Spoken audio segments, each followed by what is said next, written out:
Welcome to Diwakar maths. चलिए हम इस वीडियो में ये स्पेसिमेन पेपर के कुछ क्वेश्चन सॉल्व करेंगे। खास करके जो फैक्टराइजेशन है इसके बारे में हम सॉल्व करेंगे। तो क्वेश्चन इस तरह से दिया है, while factorising a polynomial using remainder theorem factor theorem student finds that 2x + 1 is a factor of this polynomial. तो यहाँ पर क्वेश्चन है, is the student solution correct.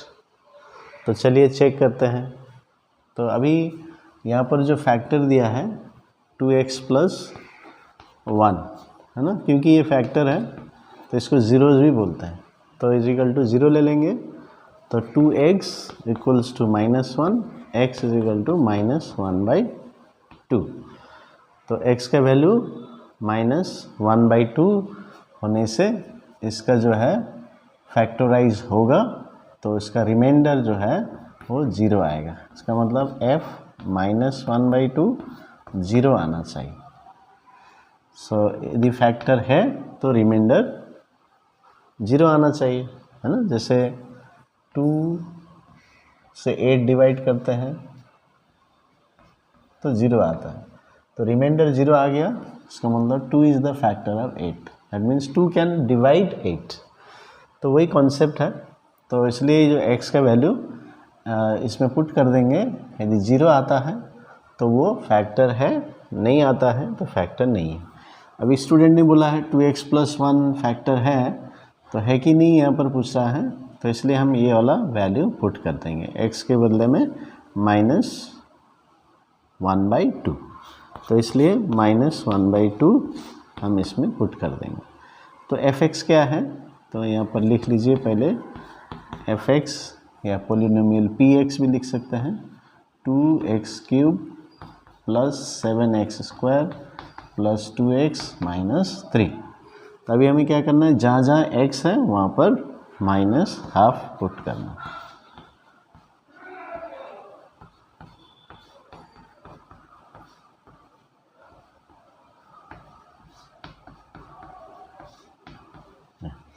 तो ये fx है, ये फंक्शन ऑफ x है।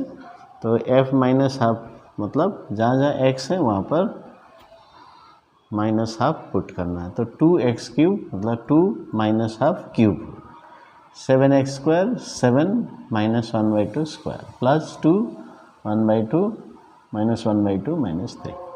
तभी इसको सॉल्व करना। अभी सॉल्व करेंगे।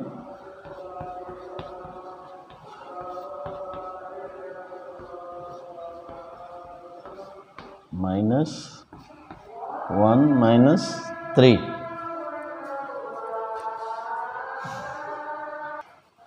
तो हम सॉल्व करते हैं तो इस तरह से -10/4 आ गया। तो which is not equal to 0, तो 0 आएगा तभी फैक्टर होगा। तो यहाँ पर क्या है, 0 नहीं आया, कुछ और वैल्यू आया, तो इसका मतलब 2x + 1 is not a factor. So student solution is wrong. तो ये हमें समझ में आया, ठीक है। तो फैक्टर थ्योरम में रिमाइंडर 0 आना चाहिए, तो उसका वैल्यू हमें इस तरह से पुट करना है। अभी also factorise the polynomial completely. अभी स्टूडेंट ने तो रंग किया, अभी हमें करेक्ट करना है कौन सा फैक्टर है, फिर उसको फैक्टर निकाल के डिवाइड करके हमें इसको फैक्टराइज करना है, ठीक है। तो इसलिए अभी हम देखते हैं एक्सप्रेशन में, जैसे 2x³ है और लास्ट में -3 है। तो हम यदि x = -1 लेके करें तो x + 1 0 हो सकता है ना, -1। जैसे वो 3 है, -3 है तो वहाँ -1 से आ सकता है, 3 से भी आ सकता है ना। तो हम इस तरह से ट्रायल करेंगे। तो चलिए x + 1 से हम पहले देखते हैं कि इससे फैक्टराइज होता है कि नहीं, है ना। x + 1 से होना चाहिए क्योंकि वह -3 है। तो इसलिए चलिए इसको चेक करेंगे। यदि x + 1 से नहीं होता है तो x - 1 से हम करके देखेंगे। तो x + 1 अभी फैक्टर है कि नहीं, फिर कैसे पता चलेगा, है ना। तो ये हम x = -1 इसमें पुट करेंगे, और इसे पुट करने के बाद 0 आ गया तो x + 1 इज़ द फैक्टर। तो ये आइडिया हम अभी लगाएंगे, ठीक है। x प्लस 1 है कि नहीं ये हम चेक करते हैं। तो हम इसको लगा के देखेंगे। x plus 1 is equal to 0, x is equal to -1, ठीक है। तो f माइनस 1 लगा के देख लेते हैं। 2 into -1 cube plus 7 -1 square plus 2 into -1 -3। इसको केयरफुली सॉल्व कीजिए।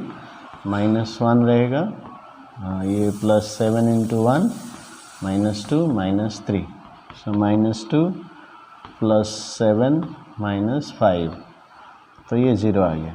अब देखिए f माइनस 1 0 आ गया, so therefore x plus 1 is equal to, ऐसे भी लिख सकते हैं x plus 1 is a factor. तभी x प्लस 1 इसका फैक्टर है, तो इसका मतलब क्या है कि x प्लस 1 से इसको डिवाइड हो जाएगा, तो रिमाइंडर 0 आ जाएगा, है ना। रिमाइंडर ये 0 है, तो इसलिए अभी हमें क्या करना है, एक्चुअल डिवीज़न करना है। 2x cube plus 7x square plus 2x minus 3 को x प्लस 1 से डिवाइड करना है। तो चलिए इसको हम एक्चुअल डिवीज़न से सॉल्व करते हैं, डिवाइड करके देखते हैं। चलिए अभी x प्लस 1 से हम 2x cube plus 7x square plus 2x minus 3 को डिवाइड कर लेते हैं। अभी इसमें डिवाइड कैसे करना है, सबसे पहले ये जो पोलिनोमियल होना चाहिए ये डिक्रीजिंग ऑर्डर ऑफ पावर, जैसे 3 2 1 0, तो ये ठीक दिया हुआ है और इसमें भी ऐसे होना चाहिए।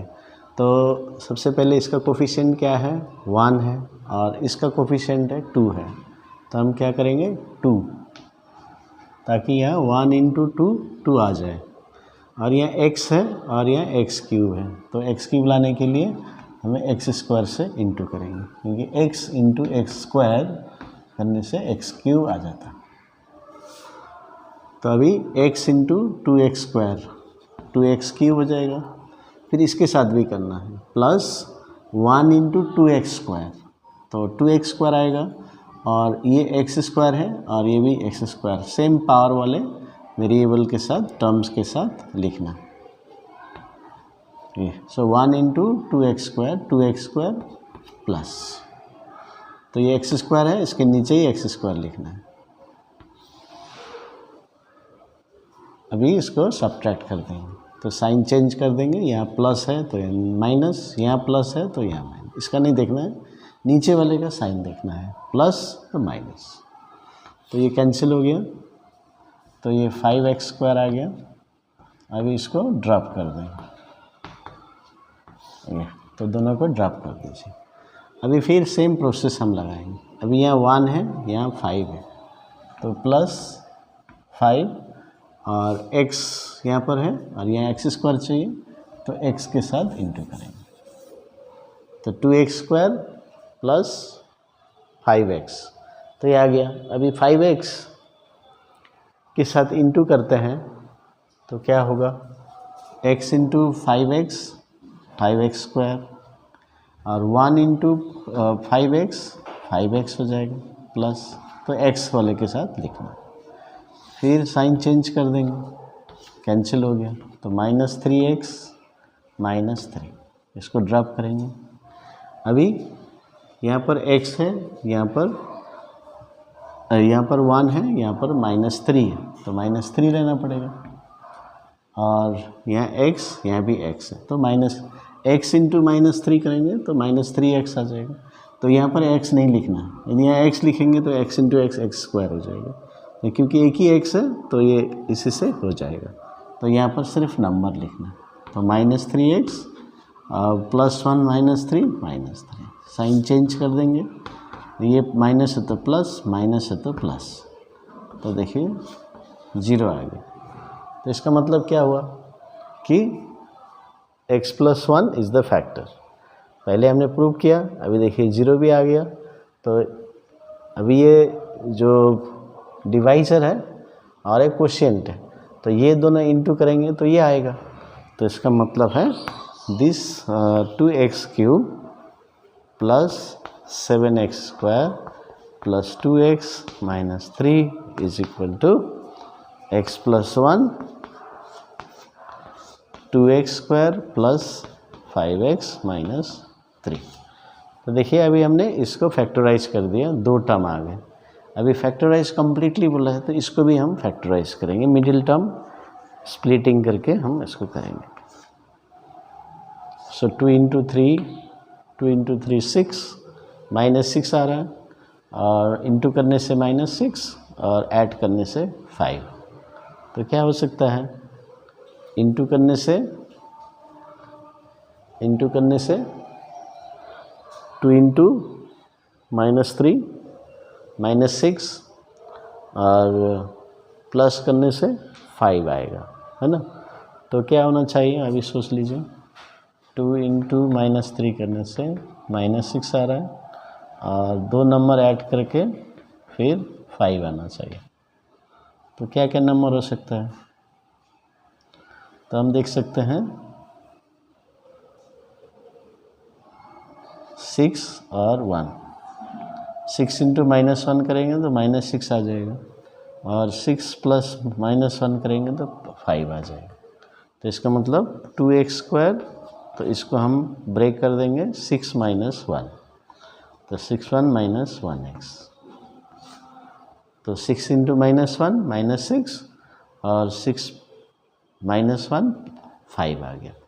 तो ये मिडिल टर्म हो गया। तो x प्लस 1, अभी ये दो टर्म ले लेते हैं, इसमें 2x कॉमन है, x प्लस 3 आ गया, माइनस 1 कॉमन ले लेते हैं दोनों में, हाँ 2 करके डिवाइड करना, x प्लस 3। तो x प्लस 1, यहाँ x प्लस 3 आ गया, और 2x माइनस 1। तो ये हो गया कंप्लीट फैक्टराइजेशन। सो यहाँ पर क्यूब है तो 3 फैक्टर्स होंगे, तो हमारा 3 फैक्टर्स आ गया। तो इसलिए इस तरह से फैक्टराइज करना है। तो आपको समझ में आ गया होगा, है ना। तो सबसे पहले x plus 2x plus 1 factor है कि नहीं, तो उसको हमने सॉल्व किया तो नहीं है। फिर x प्लस 1 से ट्रायल किया तो ट्रायल में आ गया, 0 आ गया, तो ये फैक्टर है, रिमाइंडर 0 आ गया था। फिर हमने डिवाइड किया, एक्चुअल डिवीज़न इस तरह से करते हैं, जो अच्छे से देखिए, या ये इजी मेथड है, बस कुछ बातें याद रखना। तो वीडियो देखिए, अब आपको समझ में आएगा। फिर उसके बाद 2 फैक्टर आ गए, तो ये बाइनोमियल पावर 2 है ना, ट्राइनोमियल 3 टर्म से और पावर 2 है मैक्सिमम, तो ये मिडिल टर्म से हो जाएगा। तो मिडिल टर्म आप कीजिए तो 3 फैक्टर्स आ गए। तो इस तरह से कंप्लीट फैक्टराइजेशन हो गया। तो थैंक यू। तो शुरू से देखिए वीडियो, फिर से आप भी खुद लिख के कीजिए तो आपको अच्छे से समझ में आएगा। Thank you very much.